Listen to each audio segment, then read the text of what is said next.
الكلام ده هيعمل قلق. وخليك فاكر استهلاك الزيت أو نقص الزيت بمعدلات ثابتة كل عدد معين من الكيلومترات في العربية هو أمر طبيعي جدا جدا جدا جدا. وحط تحت كلمة جدا دي مليون خط.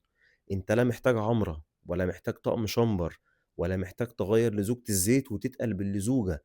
انت كل اللي محتاجه انك تركز معايا في الكلمتين اللي هتسمعهم مني دلوقتي دول، لانهم كلمتين مهمين جدا جدا، ويمكن تكون اول مرة اصلا انك تعرفهم.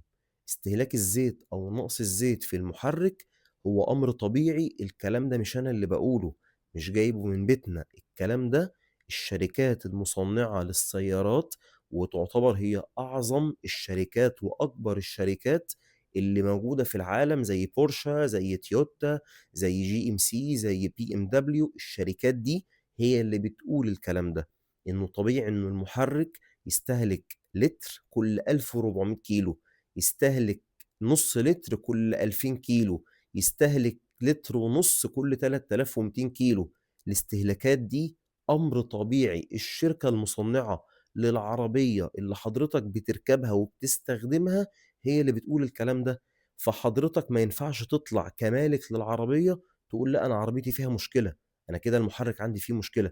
الشركة المصنعة اللي بتصنعت لك العربية علشان تركبها هي اللي بتقول لك الكلام ده، تقول لك إنه الاستهلاك ده طبيعي. طب أصلا ليه الاستهلاك ده طبيعي؟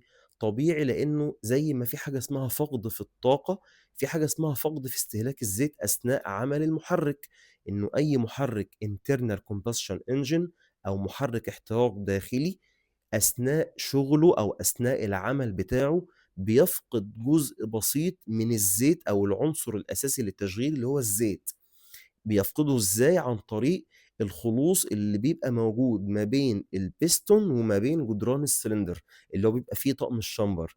بيبدأ جزء من الزيت ده انه يهرب الى غرف الاحتراق ويخرج من عن طريق نظام العادم او الشكمان في صورة دخنة انت مش هتلمحها بالعين المجردة، مش هتشوفها اصلا. والشركات المصنعة دي بالمناسبة ما بتقولش الكلام ده علشان هي شركات مثلا منزلة العربية دي بقالها 20 سنة ولا 30 سنة.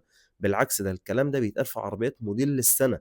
يعني عربية لسه نازلة جديدة فيقول لك انه طبيعي ان العربية تستهلك مثلا لتر ونص زيت كل 3000 كيلو في اول 50000 كيلو متر للمحرك.